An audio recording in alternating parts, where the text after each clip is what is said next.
Dos tipos de desenhos de estudo que são utilizados, parece estranho que são estudos de unicamente casos ou case-only studies.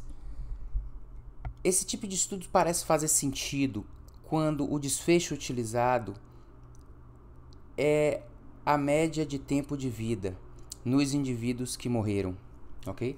Então eu posso pegar o que é que significa um estudo de caso apenas. Casos apenas de morte. Eu não tenho quem não morreu.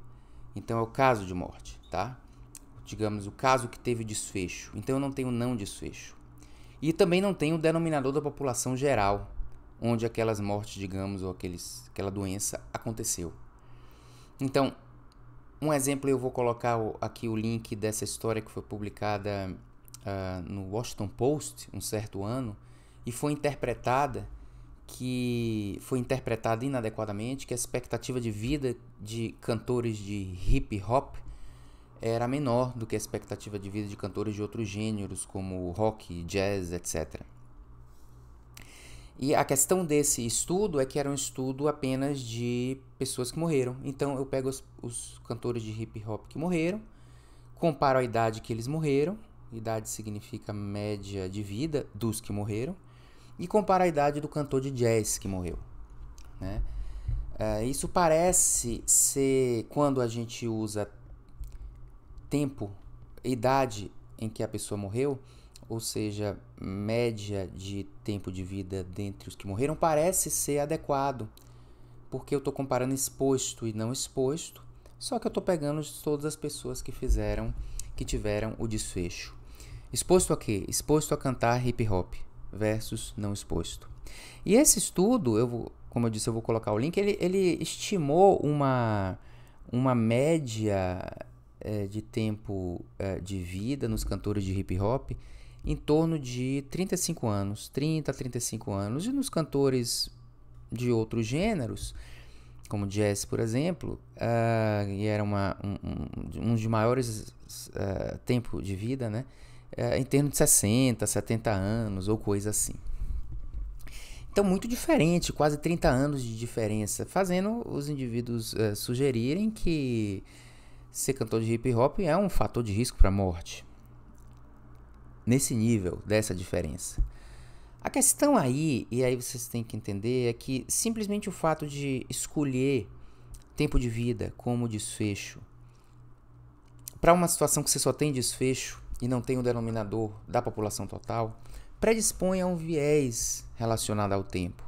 No caso aqui dos cantores de hip hop, esse gênero musical ele é mais recente e normalmente todos os cantores de hip hop são pessoas jovens. Já cantores de jazz ou de até mesmo rock, etc., ou de música mais erudita, tem muita gente de idade ali. Então, naturalmente, se eu pego o total de pessoas que já morreram, cantores de hip hop, todos têm 30 anos, 20 anos, etc., independente da violência lá. E os cantores de jazz que morrem, tem muita gente aí, dentre os cantores de jazz, de 60 anos ou etc. E isso acontece porque não tem denominador. Porque se na realidade, aí é o desenho adequado do estudo, né? Eu estou avaliando uma taxa, uma taxa de evento, né? Onde no numerador são as pessoas com evento e no denominador é o total de pessoas ou o total de pessoas tempo, ok? Pessoas tempo.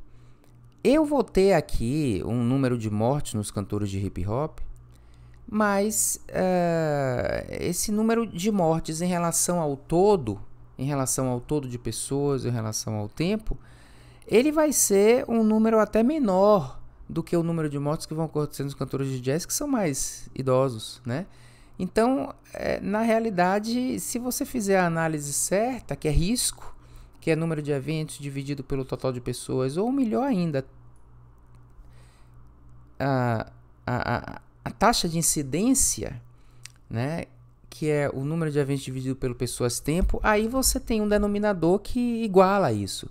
Você vai acabar vendo que a quantidade de mortes dos cantores de hip hop é menor até, se eu considerar o denominador, do que a quantidade de mortes dos cantores de jazz, se eu considerar o denominador. Mas a questão aí é que pegou só pessoas com desfecho e comparou a idade, e um grupo de cantor hip hop tem idade média menor do que um grupo de cantores de jazz. Então, veja, é perigoso. Quando existem esses fenômenos de tempo, é perigoso que a gente analise estudos apenas de caso.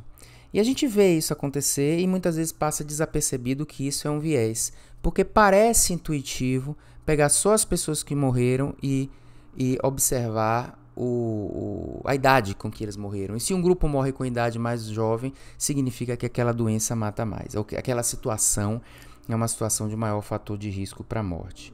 Mas não é verdade. Então sempre, desconfiem sempre, quando vocês tiverem um estudo de caso apenas, que o desfecho é a média de tempo de vida nos que morreram.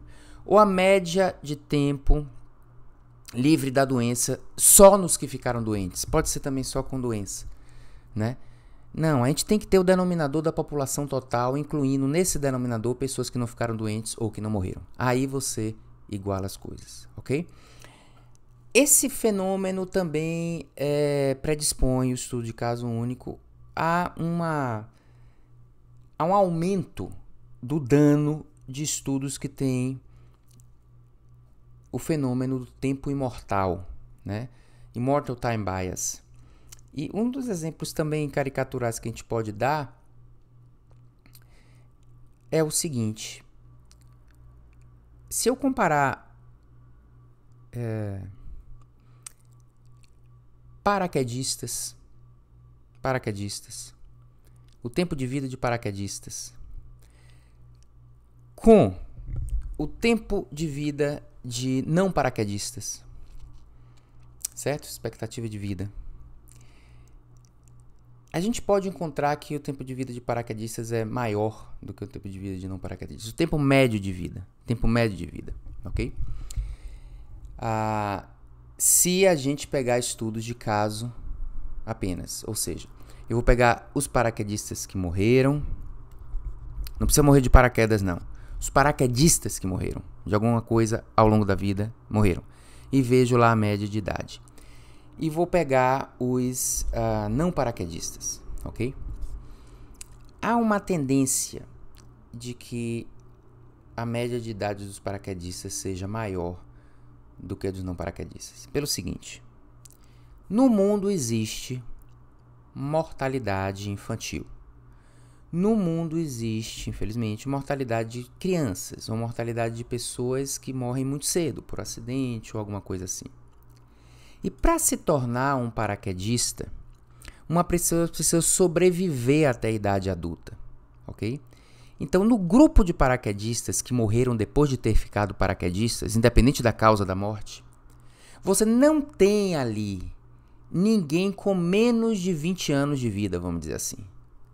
E no grupo de uma população geral, você tem pessoas que tiveram morte no dia que nasceram, pessoas que tiveram morte com 1 ano, pessoas que tiveram morte em muitos países, muitos lugares. A mortalidade infantil está bem mais reduzida, porém ainda existe. Então, no grupo de paraquedistas que morreram de qualquer coisa, ninguém morreu com menos de 20 anos, porque o indivíduo precisa sobreviver 20 anos para se tornar paraquedista. Dessa forma, ele tem 20 anos de tempo imortal. E a população geral não tem tempo imortal nenhum. Ele pode morrer com 1 dia de vida. Por isso que a média do tempo de vida dos paraquedistas que morreram tende a ser maior do que a média de tempo de vida das pessoas da população geral que morreram. O que é que está faltando aí? De novo, está faltando o denominador.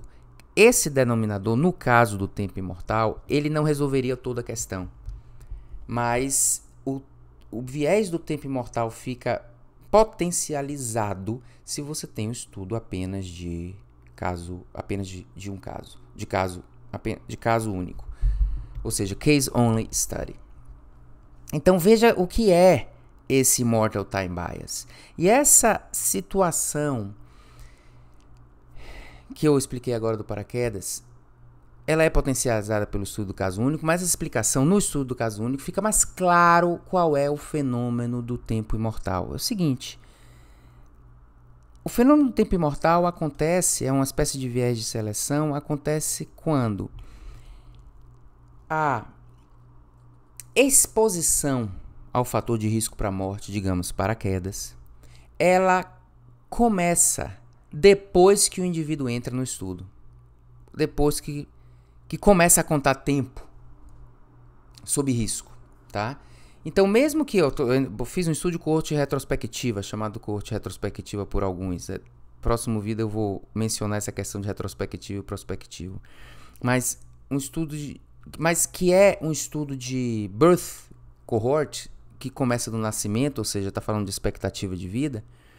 É natural que pessoas que têm uma determinada profissão, ou pessoas às vezes que a exposição é uma doença que surge ao longo da vida, elas tenham um tempo imortal. E uma característica intrínseca da pessoa que surge com o nascimento, essa pessoa não tem tempo imortal, ou se você está falando da população geral. Então é aí que surge a questão de tempo imortal. É quando a exposição se estabelece depois que começa a contar o tempo.